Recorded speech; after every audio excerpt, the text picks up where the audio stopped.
Warm and enchanting welcome to Baiju's classes. This is Shishir Mittal and we are talking about our final session on chemical equilibrium. क्या क्या बातें हुई थी हमारी? अगर आपको याद हो, पिछले लास्ट सेशन में हमने बात करी थी ली शतलियस प्रिंसिपल की. Le Chatelier's principle, let's have a quick recap. क्या था ये? It was something like chemical law of inertia. मतलब हमने कहा था कि अगर कोई सिस्टम इक्विलिब्रियम में है, क्या क्या, अगर कोई सिस्टम इक्विलिब्रियम में है, और बड़ी अच्छी बात है, रहने दीजिए, पर अगर आप उसे डिस्टर्ब करते हैं, अगर आप ऐसे किसी भी सिस्टम को जो इक्विलिब्रियम में उसे डिस्टर्ब करते हैं, तो इक्विलिब्रियम की पोजीशन शिफ्ट होती है. पहले इक्विलिब्रियम बंद था, वहां से पोजीशन शिफ्ट होती है, वो एक नए इक्विलिब्रियम की ओर जाता है, और वो इस तरह से जाता है कि आपने जो डिस्टरबेंस किया है वो डिस्टरबेंस मिनिमाइज हो जाए. मतलब जैसे आपने टोटल प्रेशर बढ़ा दिया, वॉल्यूम कम किया, टोटल प्रेशर बढ़ा दिया, तो इक्विलिब्रियम उस तरफ शिफ्ट होगा जहां टोटल प्रेशर घट जाए या जहां गैसों के नंबर ऑफ मोल्स कम हो जाए. या आपने किसी एक के मोल्स ऐड कर दिए तो उसको रिएक्ट करके उसके मोल्स घटाने की कोशिश करेगा. किसी एक के मोल्स हटा लिए तो वो उस तरफ शिफ्ट होगा जहां वो चीज और एक्स्ट्रा बन जाए और जो हटाया था उसके मोल थोड़े से बढ़ जाएं. जो डिस्टर्बेंस आपने किया है, जो परिवर्तन आपने किया है, वो उसको मिनिमाइज करने की कोशिश करेगा. ये स्वभाव है इक्विलिब्रियम का, ऐसा ली शतलियस महाराज बोल गए हैं. ठीक है, इसमें हमने effect of addition of moles, removal of moles या चेंज इन कॉन्सेंट्रेशन हमने काफी देखा था विस्तार से पिछली बार. प्रेशर में परिवर्तन को भी हमने देखा था कि वॉल्यूम को बढ़ाएंगे घटाएंगे, प्रेशर को बढ़ाएंगे घटाएंगे तो क्या होगा, ये भी हमने देखा था. और एक बहुत मजेदार चर्चा हम कर रहे थे. कौन सी? हम बात कर रहे थे नोबल गैसेस की, इनर्ट गैसेस की. अगर कोई सिस्टम इक्विलिब्रियम पे है और अगर हम उसमें इनर्ट गैसें ऐड कर दें तो उसका क्या होगा, उसका वो डिस्टर्ब होगा या नहीं, और अगर होगा तो वो किस तरफ जाएगा, ये बात चल रही थी. और जैसा कि मैंने पिछली बार कहा था, शायद आपको याद भी होगा, ये पोर्शन ऐसा है थोड़ा सा बच्चों को मुश्किल लगता है. क्यों? किसी फॉर्मूले पे बेस्ड नहीं है, अपनी एक कंसेप्चुअल है, थोड़ी थॉट देनी पड़ती है, और वो थॉट अच्छे से आप दे पाए, कंसेप्चुअली कहीं गड़बड़ न रह जाए, वीक न रह जाए. इसलिए आइए एक बार ढंग से उसको हम रिविजिट करते हैं बहुत प्यार से, और उसी कथा को आगे बढ़ाते हैं. दो केसेस थे, कौन कौन से? एक था कांस्टेंट प्रेशर का और दूसरा था कांस्टेंट वॉल्यूम का. अगर किसी डब्बे में इक्विलिब्रियम स्टैब्लिश्ड है, हाँ जी, और हम कांस्टेंट वॉल्यूम में उसमें कोई दूसरी इनर्ट गैस ऐड कर रहे हैं. कैसे? इस तरह से, जैसे ये एक डब्बा है जी, हाँ जी, और इस डब्बे में पहले से मान लो कोई इक्विलिब्रियम स्टैब्लिश्ड है. कौन सा?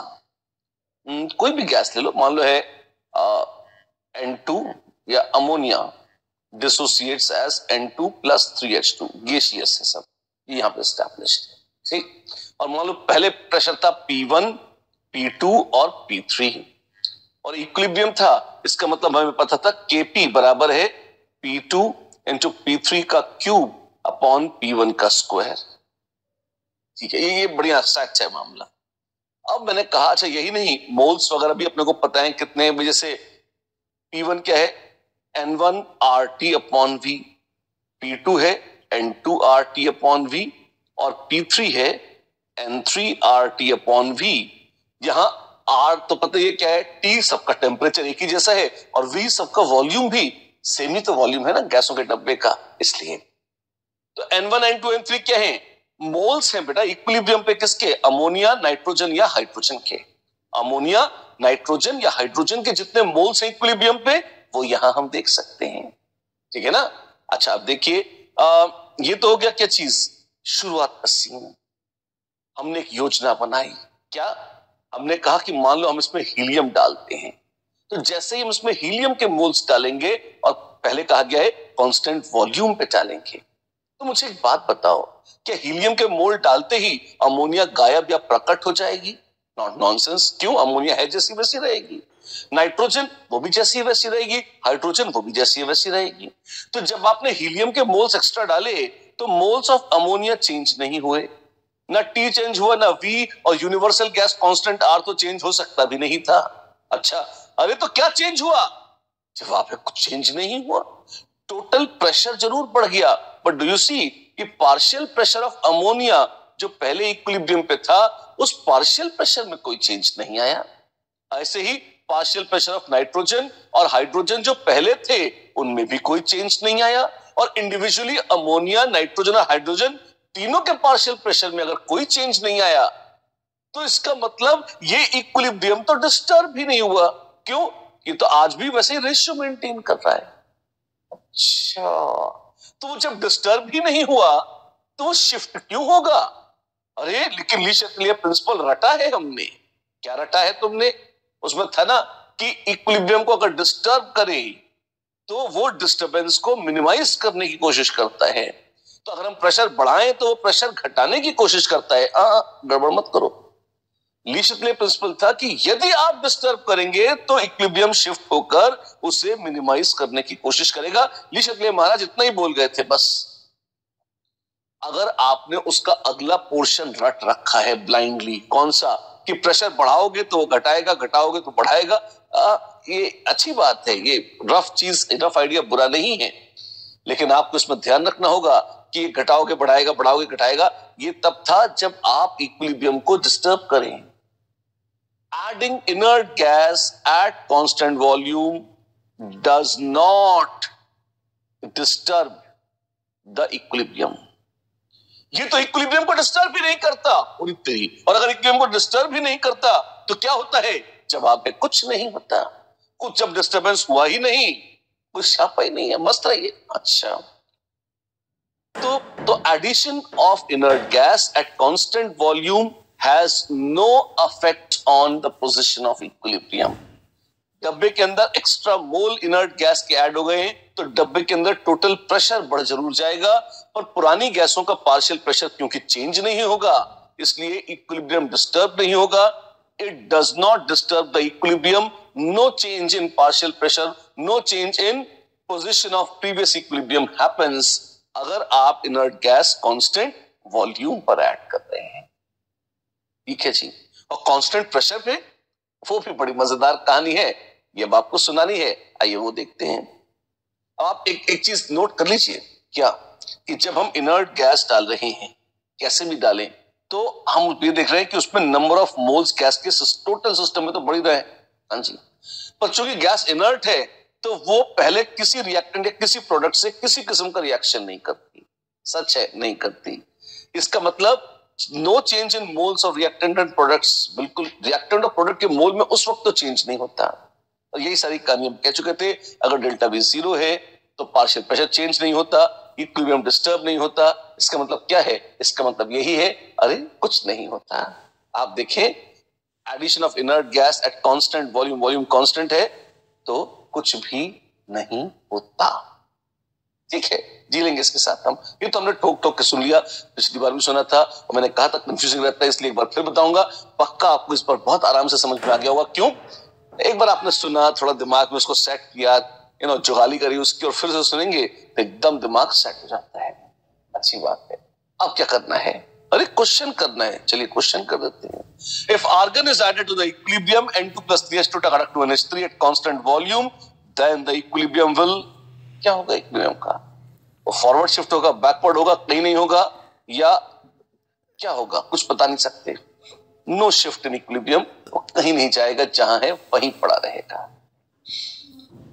अलबत्ता अगर कांस्टेंट वॉल्यूम पे कर रहे हैं तब क्या होगा?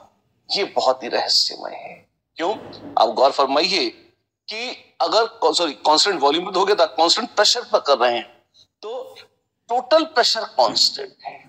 अच्छा, और जब आप इनर्ट गैस के मोल्स ऐड करेंगे तो पहले से ही कुछ मोल्स थे, N1, N2, N3, किसके?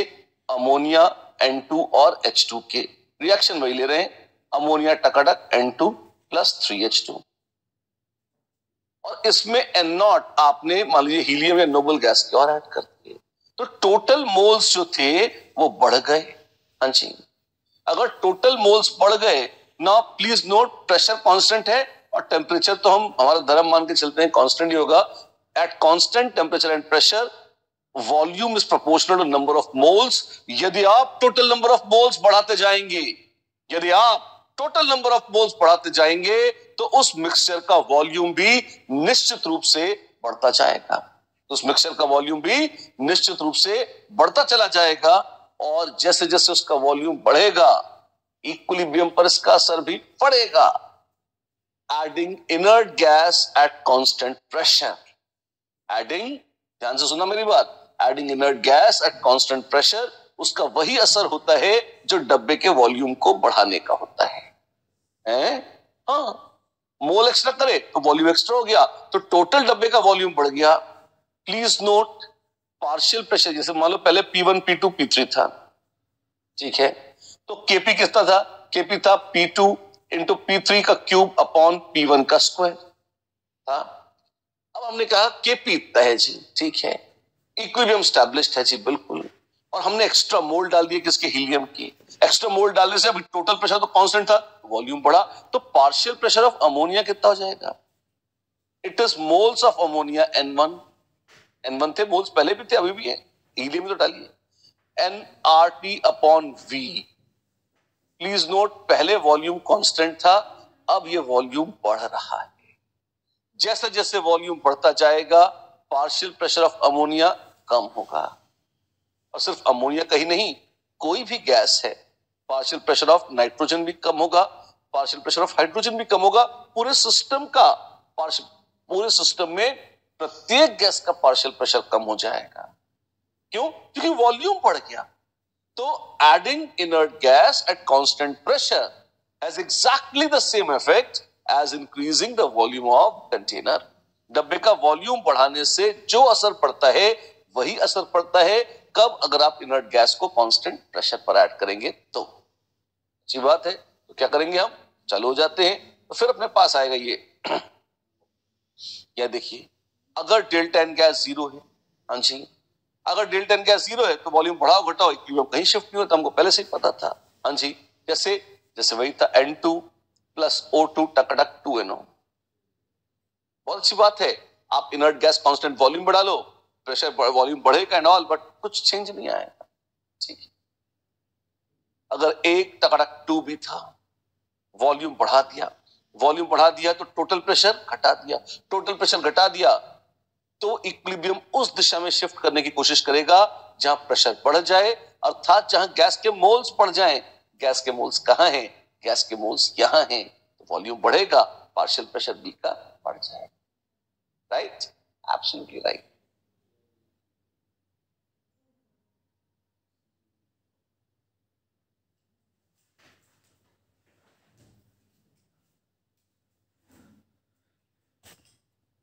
राइट, तो फॉरवर्ड चला जाए। अगर इसी में गैस के मोल घट रहे होते तो वॉल्यूम बढ़ गया, इक्विलिब्रियम उस तरफ जाएगा जहां टोटल प्रेशर बढ़े, जहां गैस के मोल बढ़े, गैस के मोल यहां ज्यादा है, बैकवर्ड चला जाएगा, इट शिफ्ट्स बैकवर्ड्स। डन? कैसे याद करें? कुछ रटना नहीं है, it's common sense. Increasing the volume of container, डब्बे का वॉल्यूम बढ़ाने का जो असर होता था, ठीक वही असर होगा अगर इनर्ट गैस को कांस्टेंट प्रेशर पर ऐड कर दिया जाए तो। राइट? क्वेश्चंस हो जाए इसी बात पे। चलिए, the equilibrium SO2 Cl2 gas टकटक SO2 gas plus Cl2 gas is attained at 25 degree Celsius in a closed container, ठीक है, and an inert gas helium is introduced। वाह, which of the following is are correct, ठीक है। जैसे helium डाली, concentrations of अक्कड़ बक्कड़ Bombay are changed। ऐसा हुआ क्या? क्लोज्ड कंटेनर, डब्बा बंद है, कुछ नहीं बोला है, तो डब्बे का एक वॉल्यूम होता है वो कांस्टेंट है, तो तुमने अगर उसमें कोई हीलियम गैस या हीलियम या कोई नोबल गैस डाल दी है, अभी तो बात करती इसका इसका या इसका, ना तो मोल बदले हैं ना वॉल्यूम बदला है, तो कॉन्सेंट्रेशन चेंज हुआ है? झूठ है, नहीं हुआ है। इक्विलिब्रियम पर असर नहीं पड़ेगा? हाँ, नहीं पड़ेगा। कंसेंट्रेशन करे कैसे कम हो जाएगा यार? केपी तो बदलते ही नहीं है, बकवास बातें हैं। 20 का आंसर। एक और छोटे छोटे आसान क्वेश्चन रखते हो। Given the following reaction at equilibrium N2 plus 3H2 टकटक 2NH3 some inert gas at constant pressure is added, ठीक है। Predict which of the following facts will be affected। Constant pressure पे ऐड करेंगे तो volume बढ़ेगा, volume बढ़ेगा तो equilibrium उस तरफ शिफ्ट होगा जहां गैस के मोल बढ़ जाएं। यहां 1 और 3 4 मोल है, 2 हैं, गैस के मोल बढ़ेंगे, उल्टे बैकवर्ड जाएगा तो अमोनिया घट जाएगी। और पापा less ammonia is produced, yes, less ammonia is produced, backward चला गया है आपको, ऐसा हो। Next, for the reversible reaction N2 plus 3H2 टकटक 2NH3 gas plus heat, the equilibrium shifts in the forward direction directly by, कैसे forward कैसे भेजेंगे इसे? वेल, एक तो हीट है, इसको हटाओ, अमोनिया है, इसको हटाओ, इसको बढ़ाओ, इसको बढ़ाओ, कैसे? Increasing the concentration of ammonia, ना बढ़ाएंगे तो बैकवर्ड चला जाएगा, गलत बात। Decreasing the pressure, decreasing the pressure का मतलब है इंक्रीजिंग द वॉल्यूम, वॉल्यूम बढ़ाओगे तो इक्विलिब्रियम बैकवर्ड जाएगा और अपने को तो फॉरवर्ड जाना था, ये भी गलत है। Decreasing the concentration of N2H2, धक्के रखी, अरे नालायक में ऐसा मत करो, N2 और H2 कम करोगे फिर से बैकवर्ड आएगा, ये नहीं मांगता है, तो डी ही सही होगा, टिक कर लो, पढ़ो। Increasing the pressure and decreasing temperature, जी हाँ, टेम्परेचर हटाना है तो फॉरवर्ड जाएगा, प्रेशर बढ़ाना है तो भी जहां गैस के मोल कम हो रहे हैं वहां जाएगा, यानी फॉरवर्ड जाएगा। तो D is the correct answer. हो जाए बिल्कुल। फॉर द रिएक्शन, तो प्रैक्टिस है, धमाके साथ जम के करनी है। CO plus H2O टकटक CO2 plus H2 at a given temperature, the equilibrium amount of CO2 can be increased by, CO2 बढ़ानी है, फॉरवर्ड धकेलना है, ओहो क्या करें? अच्छा, अमाउंट पूछा है, ध्यान रखना, मोल्स पूछे हैं, कंसंट्रेशन नहीं पूछा। एडिंग अ सुटेबल कैटलिस्ट, ना, कैटलिस्ट कितना भी ऐड कर लो, इक्विलिब्रियम पर कंसंट्रेशन परिवर्तित नहीं होते। एडिंग एन इनर्ट गैस, ना, अगर कांस्टेंट वॉल्यूम पे होता तो कोई चेंज होना नहीं था, कांस्टेंट प्रेशर पे होता तो इसमें डेल्टा एन गैस 0 है, इसका मतलब इसका ये फॉरवर्ड बैकवर्ड है तो कांस्टेंट प्रेशर पे जाएगा ना, कांस्टेंट वॉल्यूम पे कहीं नहीं जाएगा, तो ये भी यूजलेस है। Decreasing the volume of container, अरे मेरे भाई डेल्टा एन गैस 0 है तो डिक्रीज करोगे वॉल्यूम, इंक्रीज करोगे ना फॉरवर्ड जाएगा ना बैकवर्ड जाएगा, गलत बात है, एक ही बचा है, तो वही सही होगा। Increasing the amount of CO, जी हाँ, रिएक्टेंट्स को बढ़ाएंगे, फॉरवर्ड जाएगा, होगा, हो जाएगा, सही है, शानदार है। A reaction in equilibrium is represented by the following equation. Equation है 2A plus 3B टकड़क 3C plus D plus O2, बाप रे इतनी सारी चीजें हैं। If the pressure of the system is reduced to half of its original value, then pressure को आधा कर दिया, ठीक है। यहां गैस के मोल थे 3 और यहां कितने हैं 3 4 5, तो delta n gas is 3 plus 1 plus 1 minus 3 which is 2। अच्छा, प्लीज नोट ये सॉलिड है, इसको मत गिन लेना, ठीक है। प्रेशर कम किया है यानी कि वॉल्यूम बढ़ाया है, तो इक्विलिब्रियम उस तरफ जाएगा जहां गैस के मोल बढ़ जाएं, यानी वो फॉरवर्ड जाएगा, ठीक है। फॉरवर्ड जाएगा तो amounts of C and D decreases, ना बढ़ जाएंगे, इंक्रीजेस हाँ बढ़ेंगे। B एंड D, ना B और D का तो उल्टा होगा, एक बढ़ेगा तो एक घटेगा, तो गलत बात है, कांस्टेंट है, झूठ है, कांस्टेंट कैसे होगा ना। Bombay B is the correct answer. एक और क्वेश्चन, अरे क्वेश्चन ही क्वेश्चन तो है आज किस्मत में हमारी। For a given exothermic reaction Kp and Kp dash are the equilibrium constants at temperature T1 and T2 respectively, ठीक है। Assuming that heat of reaction to be constant in temperature range between T1 and T2, ठीक है, it is readily observed that, fine, exothermic बोला है, exothermic बोला है, तो as if delta H less than 0 मतलब exothermic है, as temperature increases K decreases, क्यों? हीट प्रोड्यूस हो रही है, अब और हीट करोगे तो बैकवर्ड चला जाएगा, ठीक है। तो बोला है T1 T2 है, assuming heat of reaction is constant, it is readily observed that। अब आप देखें ये क्वेश्चन नीट का है, पर इसमें एक बड़ी खतरनाक बात है, क्या इसमें ये नहीं बताया है कि T1 और T2 में कौन जाता है। मतलब क्वेश्चन बहुत मस्त है, दे रखा है भी एक्सोथर्मिक है, अपन ये बता दिया कि डेल्टा H नेगेटिव है, एक्सोथर्मिक है, तो अगर टेम्परेचर बढ़ाएंगे तो K कम हो जाएगा। तो इफ आई अज्यूम ये कहीं लिखा नहीं है, ये जरूरी नहीं था, but if I assume T1 is less than T2, अगर मैं मान लूं कि T1 कम है और T2 ज्यादा, अक्सर तो ऐसे ही होता है ना, लिखा कहां है, क्वेश्चन में गड़बड़ है तो, है ना, लेकिन अगर लिखना चाहिए था कायदे में, बड़े लोग बड़ी बातें बड़े लोगों ने लिखते, हम क्या करें, तो वहां पे क्या करेंगे, झगड़ा करेंगे, हड़ताल करेंगे, जिंदाबाद मुर्दाबाद करेंगे, हाँ, मेक अ रीजनेबल असम्पशन, और वो क्या है, T2 ज्यादा ही होगा T1 से यार, है ना, अगर ऐसा मान लें, but I repeat it's a defect in the question, अगर ऐसा है तो फिर हम क्या कहेंगे, T2 मतलब टेम्परेचर बढ़ा, T1 से T2 टेम्परेचर बढ़ाया, तो Kp और Kp डैश के Kp हमने घटाया, तो इसका मतलब Kp शुड भी, टेम्परेचर बढ़ेगा तो Kp घट जाएगा, तो Kp is more than Kp dash, in that case A is the answer. और कायदे में अगर इसमें एक ऑप्शन ऐसी होती, it can not be determined, तो वो सबसे एक्यूरेट ऑप्शन होती, क्यों, क्योंकि ये अजम्पशन अगर हम नहीं लेंगे, ऑब्वियस सी बात है, क्वेश्चन सॉल्व नहीं होगा, राइट। चलिए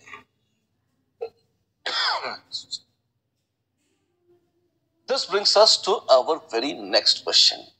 अब कुछ बहुत मजेदार थॉट प्रॉब्लम्स कराऊंगा मैं आपको, बहुत मजा आएगा आपको इसमें, और देखिए बड़ी इंटरेस्टिंग और बड़ी यूजफुल चीजें हैं ये काम की हैं।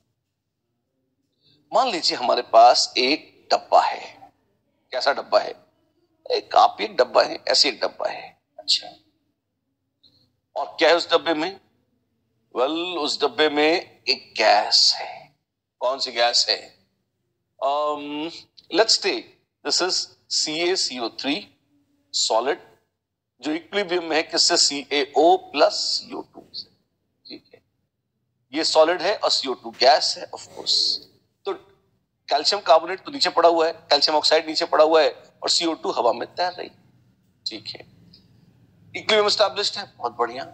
अब क्या किया आपने, अगर आप इसमें अलग अलग काम करें, कैसे, अगर मान लीजिए आप इसमें कैल्शियम कार्बोनेट ऐड कर दें, या आप इसमें कैल्शियम ऑक्साइड रिमूव कर लें, या आप इसमें एक मान लीजिए कुछ और काम करें, जैसे आप इसमें CO2 ऐड रिमूव कर लें, अच्छा, और डी आप इसमें एक खरगोश ऐड कर दें, व्हाट, एक जिंदा खरगोश को हमने साइड में, जहां सेफ है, वो गर्मी से दूर है और वो मर नहीं रहा है, शांतिपूर्वक सांस ले रहा है, उसको हमने डाल दिया, एयर भी है डब्बे में ऑफ कोर्स, है ना, और CO2 एक्स्ट्रा साइड बिजनेस में है, ठीक, तो खरगोश अपना जी रहा है, आराम से घास वास खा रहा है, जो भी खाते हैं खरगोश, भगवान ने क्या खाते हैं, खाता रहेगा, है ना, और we add a living rabbit to this chamber. अगर हम ये सब कर रहे हैं तो हमको ये बताना है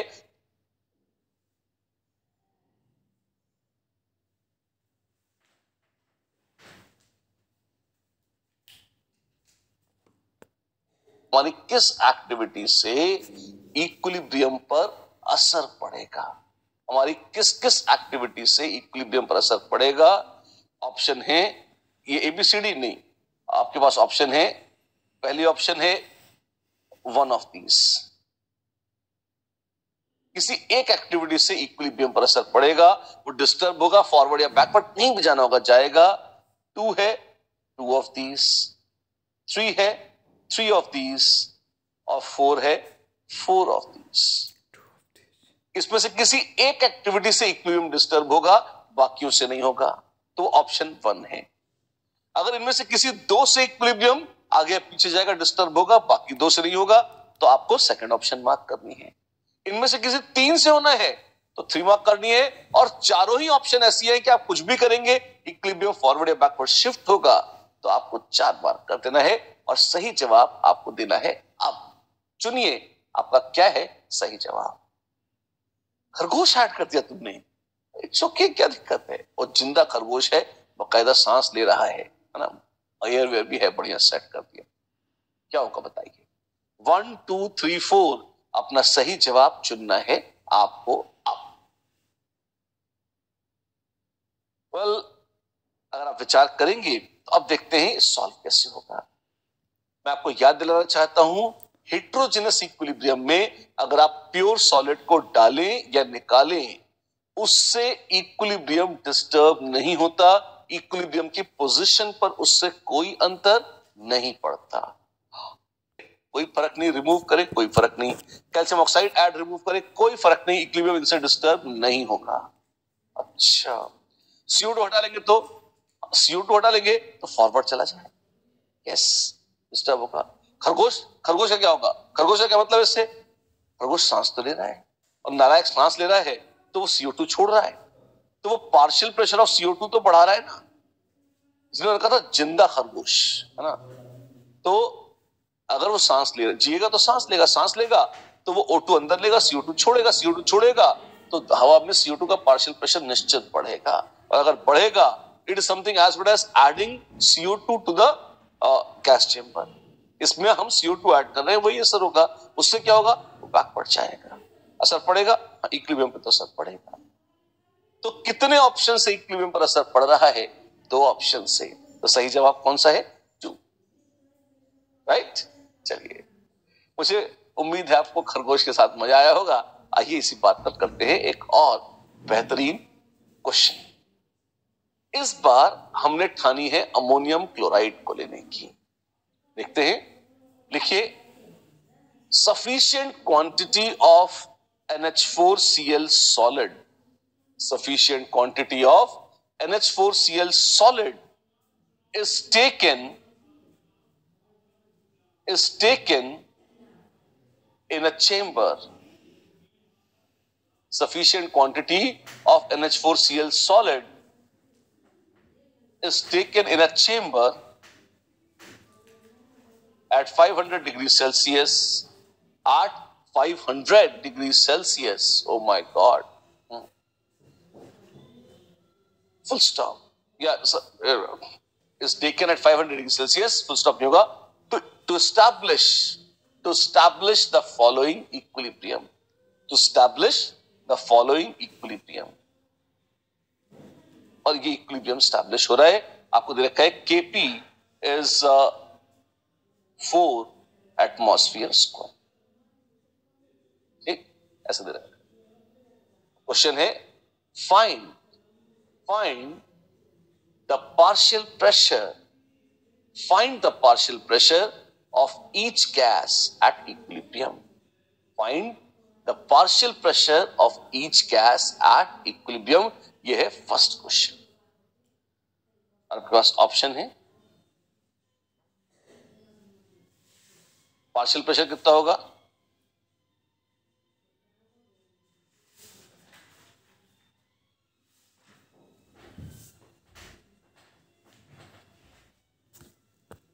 रखे, पहले किसका? एक है अमोनिया का और दूसरा है HCl का, और आपको इसमें से चुनना है सही जवाब। ये तो आसान है, ये ऑफ कोर्स ये आसान है, मैंने कब कहा मुश्किल है? क्वेश्चन तो करिए। क्या होगा, कैसे करेंगे? प्लीज नोट, सॉलिड्स का तो पार्शियल प्रेशर होता नहीं, तो ऐसे लिखेंगे कि जब इक्विलिब्रियम एस्टैब्लिश हुआ, मान लो इसका प्रेशर था P और इसका प्रेशर हो गया P। ऐसे क्यों बोला PP? क्योंकि पहले तो कुछ था नहीं, कुछ होता तो दिया होता, नहीं दिया तो मान लेंगे कुछ नहीं था। और जब ये आए तो जितनी अमोनिया बनेगी उतना HCl, तो जितना प्रेशर होगा अमोनिया का उतना प्रेशर होगा HCl का, क्योंकि दोनों के मोल्स बराबर हैं। तो Kp इज इक्वल टू आ जाएगा P स्क्वायर। अरे, और Kp तो है 4 एटमॉस्फेयर स्क्वायर, तो P कितना जाएगा? P बहुत ही प्यार से आ जाएगा 2 एटमॉस्फेयर। इसका मतलब दोनों का प्रेशर हो जाएगा कितना? 2 एटमॉस्फेयर। ओह, ये तो आसान है। ऑफ कोर्स ये आसान है। The answer is A। That's it। इसी बात पे अगला क्वेश्चन हो जाए। जी हाँ, इसी बात पे है अगला क्वेश्चन, इसी से कनेक्टेड है अगला क्वेश्चन। ठीक है, it says in the previous question, लिखिए, इन द प्रीवियस क्वेश्चन या इन द प्रीवियस इक्विलिब्रियम कर लीजिए, क्वेश्चन में इक्विलिब्रियम भी है, तो in the previous equilibrium ammonia is injected. पहले तो इक्विलिब्रियम स्टैब्लिश हो गया, हाँ जी। अब हमें नया सनक चढ़ी, हमने कहा कि हम इसमें अमोनिया के इंजेक्शन लगाएंगे, लगा भी ना। Ammonia is injected till its equilibrium pressure, till its equilibrium pressure becomes till its equilibrium pressure becomes 9 times that of HCl.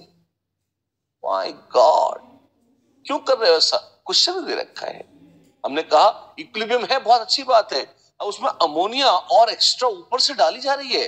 अच्छा, पर पहले ही यहाँ पे 2 एटमॉस्फेयर थी, हाँ जी, और अब एक्स्ट्रा ऐड कर दी। अच्छा, कब तक करी? till the pressure of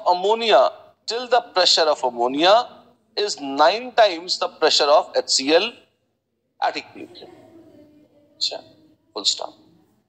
Estimate, कुछ पता लगाना है? जी हाँ, find या estimate the total pressure at new equilibrium.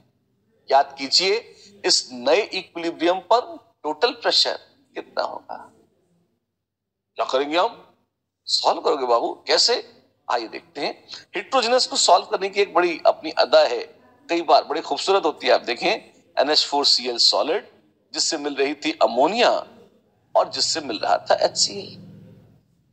पहले 2 एटमॉस्फेयर था, हाँ, बाद में क्या हुआ? 10 टाइम्स हो गया, 9 टाइम्स हो गया, ऐसा बोला है। तो एक 2 था तो दूसरा 2 × 9 18 हो जाएगा।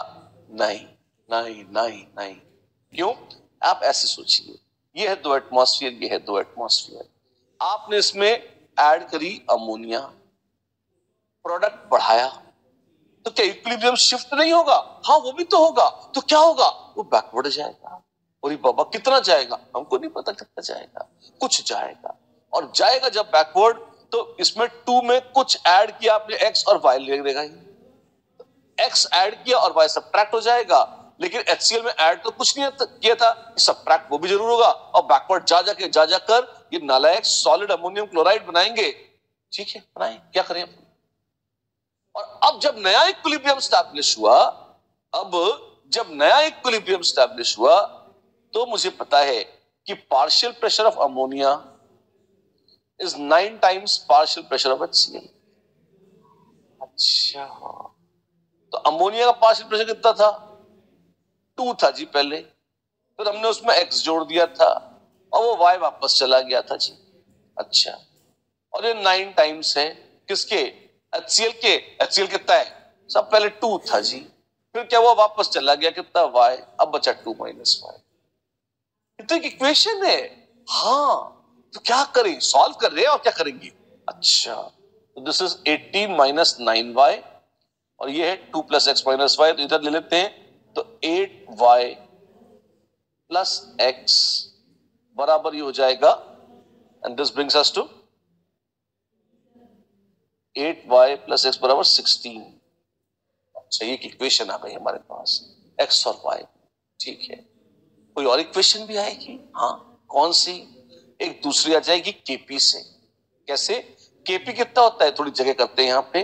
Kp होता है partial pressure of ammonia into partial pressure of HCl at equilibrium. कौन सा इक्विलिब्रियम? कोई भी इक्विलिब्रियम।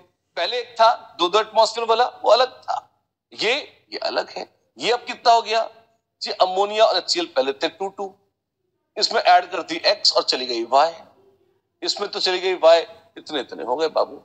और ये कितना है टोटल? ये है 4 एटमॉस्फेयर स्क्वायर। क्या करेंगे अब? सॉल्व करना होगा। कैसे?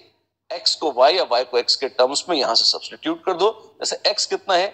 X is 16 - 8y, which is जितना भी आएगा यहां पर। ठीक है, तो यहां इसको सब्स्टिट्यूट करें। आप सब्स्टिट्यूट करो, एक मस्त क्वाड्रेटिक आएगी, आप चाहो तो उसको सॉल्व कर लो। इतनी गंदी इक्वेशन है, कितना सारा काम करना पड़ रहा है हमें। अब जो भी है, तरीका तो यही है।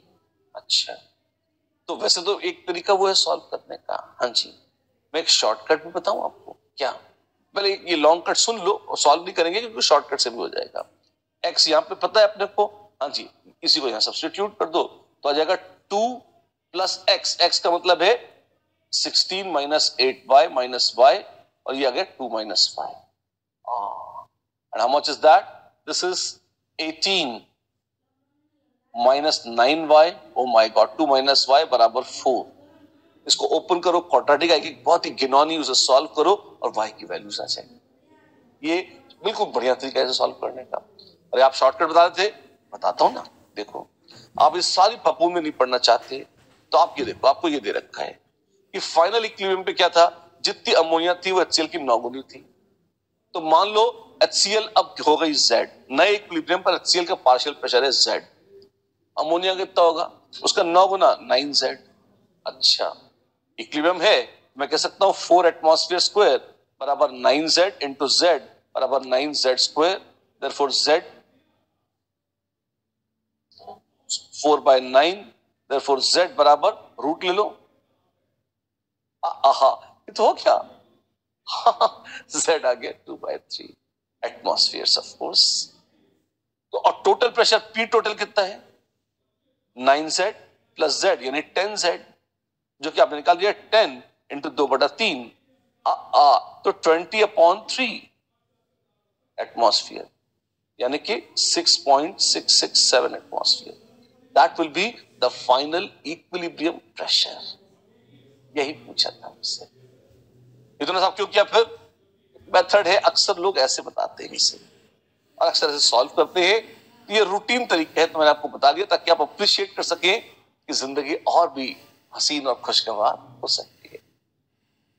पता नहीं क्या टफ लग रहा है यार, ये बहुत ही आसान है। एक और करा के दिखाता हूं आपको पूरी फील आ जाएगी, बहुत अच्छे से समझ में आएगा। इसी बात पर करते हैं एक और सवाल करके। हमारे पास है ये अमोनिया HCl वगैरह, अच्छा नहीं लग रहा अपने को, कुछ और ले लो यार। क्या लेते हो? You love water. What does that mean? Love water का क्या मतलब है?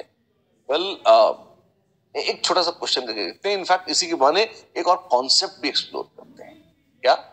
देखो मेरे साथ, मजा आएगा।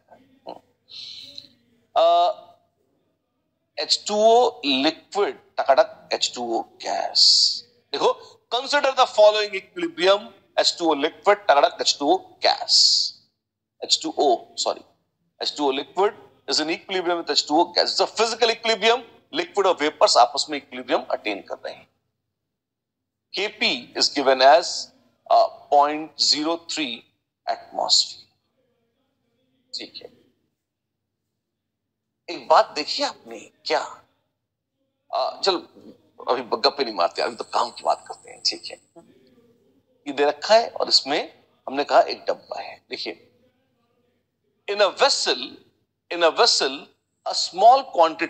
a small but sufficient quantity of liquid water is added. In a vessel a small quantity but sufficient quantity of liquid water is added at constant temperature and volume. Temperature constant है, volume constant है, डब्बा बंद है, full stop. The vessel has been previously evacuated. The vessel has been previously evacuated. पहले से उसमें vacuum था, कुछ था नहीं, हमने सिर्फ उसमें पानी डाला है थोड़ा सा। अच्छा, डब्बा बंद है, टेम्परेचर कांस्टेंट है। ठीक है, तो Kp कितना है जी? Kp है 0.03 एटमॉस्फेयर। खुशी भी जानकर क्या करना है अब अपने को? अब अपन कहेंगे कि ये तो हो गया अपना ये बेसिक प्रीमाइस क्वेश्चन का। टेम्परेचर भी दे रखा है आपको, टेम्परेचर है 300 kelvin. Find the equilibrium pressure in the vessel. Find the equilibrium pressure in the vessel, ये है फर्स्ट पार्ट जो मैं आपके लिए कर देता हूं। Find the equilibrium pressure in the vessel. कैसे निकालोगे? ये तो बड़ा आसान है। क्या आसान है? कैसे करेंगे? Kp बराबर है partial pressure of H2O gas at equilibrium. हाँ जी, डेफिनेशन लिख दो, Kp की वही आ जाएगा। अब वो कितना है? 0.03 एटमॉस्फेयर। तो ये हो गया बस। इक्विलिब्रियम प्रेशर यही तो है, कितना? 0.03 एटमॉस्फेयर। अगर आपको याद हो, इसको एक और नाम से बुलाते थे। क्या? ये कहलाता है वेपर प्रेशर ऑफ वाटर। जब गैसीय स्टेट पढ़ रहे थे, आपको याद होगा वो जो एंड्रयूज आइसोथर्म्स बनाई थी, उसमें वेपर प्रेशर आया था। ये वही वेपर प्रेशर है। This is vapour pressure of water. कितना? 0.03 एटमॉस्फेयर। तो क्या ये इक्विलिब्रियम कांस्टेंट के बराबर है? हाँ, ये एक तरह से इक्विलिब्रियम कांस्टेंट के ही बराबर है, वेपर प्रेशर ऑफ वाटर। ठीक, या एक्वस टेंशन भी कहते थे। अगर आपको याद हो, पिछले चैप्टर की याद दिला रहा हूं, वहां से कनेक्शन बिठाकर आपको बता रहा हूं। ठीक है, तो इसमें कौन सी बड़ी बात है? तो आसान सा क्वेश्चन था, आसान पर बहुत ही महत्वपूर्ण, और बड़ी बात तो अब आएगी, देखते जाइए। What would be the pressure in the vessel? What would be the pressure in the vessel if the volume of vessel, if the volume of vessel is isothermally halved? अगर वॉल्यूम को उसी टेम्परेचर पर आधा कर दिया जाए, volume को आधा कर दिया जाए, तो अब फाइनल इक्विलिब्रियम प्रेशर वेसल में कितना होगा, ये पूछा है आपसे। और आपके ऑप्शंस हैं 0.015 एटमॉस्फेयर, 0.03 एटमॉस्फेयर, 0.06 एटमॉस्फेयर, या नन ऑफ दीज। वॉल्यूम कर दिया है आधा, तो प्रेशर कितना हो जाएगा फाइनल इक्विलिब्रियम पर डब्बे के अंदर, आपको बताना है। बहुत ही सुंदर क्वेश्चन, सरल, बेइंतहा खूबसूरत और डीपली कॉन्सेप्चुअल। इसमें क्या है, देखिए, बताइए क्या होगा। वॉल्यूम को आधा करेंगे, वॉल्यूम को घटाएंगे, अब टेम्परेचर तो कांस्टेंट बोल रहे हैं आप, हाँ जा, तो P1 V1 बराबर P2 V2, हाँ जी। तो वॉल्यूम हुआ आधा, बिल्कुल, तो बॉयल महाराज आए, बिल्कुल, उन्होंने कहा कि वॉल्यूम है आधा तो प्रेशर हो जाएगा डबल। जी हाँ, तो पहले प्रेशर था 0.03 एटमॉस्फेयर, तो उससे दुगना होकर 0.06 एटमॉस्फेयर हो जाना चाहिए। हाँ, पहले तो होगा। जैसे आप वॉल्यूम घटाएंगे, प्रेशर वास्तव में निश्चित रूप से बढ़ेगा, इसमें कोई शक नहीं है। और फिर जानते हैं क्या होगा, जैसे ही होगा, प्लीज नोट, इक्विलिब्रियम प्रेशर था 0.03 एटमॉस्फेयर। मतलब क्या, एकदम से, क्योंकि इक्विलिब्रियम प्रेशर 0.03 था, और आपने ये क्या है, प्लीज नोट, बहुत बहुत अच्छी चीज, ध्यान से देखना। एक है partial pressure of H2O gas, जो कभी भी नाप रहे हो। अगर डब्बे के अंदर आप partial pressure of H2O gas, water vapour का कभी भी पार्शियल प्रेशर नाप लो, तो वो एक तरह से QP के बराबर है। हाँ जी, QP बराबर partial pressure of H2O gas at कभी भी। अच्छा, विच इज कितना, अब एक क्षण के लिए आइसोथर्मली अब हाफ कर दिया, तो हो गया 0.06 एटमॉस्फेयर। अब आप देखिए, क्या ये QP KP के बराबर है? ना, KP तो 0.03 था, ये तो उससे ज्यादा है। अगर QP उससे ज्यादा है, तो QP वहां से घटने की कोशिश करेगी, QP घटने की कोशिश करेगी, इक्विलिब्रियम बैकवर्ड आएगा, इक्विलिब्रियम बैकवर्ड आएगा। ओ माय गॉड, तब क्या होगा, जैसे जैसे इक्विलिब्रियम बैकवर्ड आएगा, गैस लिक्विड की ओर आएगी, वेपर्स कंडेंस होने लगेंगी। कब तक कंडेंस होती रहेंगी? तब तक जब तक उनका प्रेशर घटकर दोबारा 0.03 एटमॉस्फेयर न हो जाए। अच्छा, तो ये मतलब है आपका कि वो दोबारा घटकर 0.03 एटमॉस्फेयर हो जाएंगी। हाँ, मैं यही बताना चाहता हूं आपको, वो 0.06 एक क्षण के लिए होगा, पर वो इक्विलिब्रियम प्रेशर नहीं है। वेपर्स कंडेंस होंगी, और तब तक कंडेंस होती रहेंगी, तब तक जब तक प्रेशर दोबारा घटकर 0.03 न हो जाए। फिर से इक्विलिब्रियम आएगा, और उस पर पार्शियल प्रेशर होगा कितना, 0.03 atmosphere. That's it, that's it, बस बस। तो बेहतरीन है, बेहतरीन है। इसीलिए अगर आपको याद हो, हमने कहा था वेपर प्रेशर, आपको याद है वो एंड्रयूज आइसोथर्मिक ग्राफ था। कौन सा पुराना चैप्टर था, उसकी बात क्यों कर रहे हैं यहाँ पे? अरे तो वो भी तो आएगा ना एग्जाम में, पढ़ा भी चुका हूं, तो रिवाइज तो कर सकते हैं ना, उसी कंसेप्ट को जोड़ के। एक बहुत सुंदर चीज बता रहा हूं, आप देखें, ध्यान दें, ये ग्राफ याद होगा। इसमें क्या था, P वर्सेस V में, कि वाटर वेपर है, मैंने वॉल्यूम कम किया तो प्रेशर बढ़ा, कम किया तो प्रेशर बढ़ा, बढ़ते बढ़ते यहां तक आया तो कांस्टेंट हो गया। अब मैं वॉल्यूम घटाता जा रहा हूं, और बदतमीज प्रेशर है कि बढ़ता है नहीं। क्यों? क्योंकि वेपर्स कंडेंस होने लगेंगी, और तब तक कंडेंस होती रहेगी जब तक प्रेशर दोबारा घटकर अपने वेपर प्रेशर 0.03 एटमॉस्फेयर पर ना आ जाए। ये है बहुत ही सुंदर, बहुत ही खूबसूरत कॉन्सेप्ट यहां पर, और ये बिल्कुल बिल्कुल बिल्कुल देखने लायक है। Right right. तो चलिए, इसी बहुत ही खूबसूरत नोट पर हम केमिकल इक्विलिब्रियम की कथा को रोकते हैं, समाप्त करते हैं। फिर अब बारी आएगी आयनिक की। आयनिक भी एक्सटेंशन ही है केमिकल का, लेकिन हाँ, उसमें आयंस आ जाते हैं, थोड़ी और खूबसूरत बातें आती हैं। तो इन सब की बातें अब चालू होंगी। मिलते हैं अगली क्लास में। आज की मुलाकात बस इतनी ही, आगे खूब सारी बातें होंगी अगली बार। आज के लिए नमस्कार।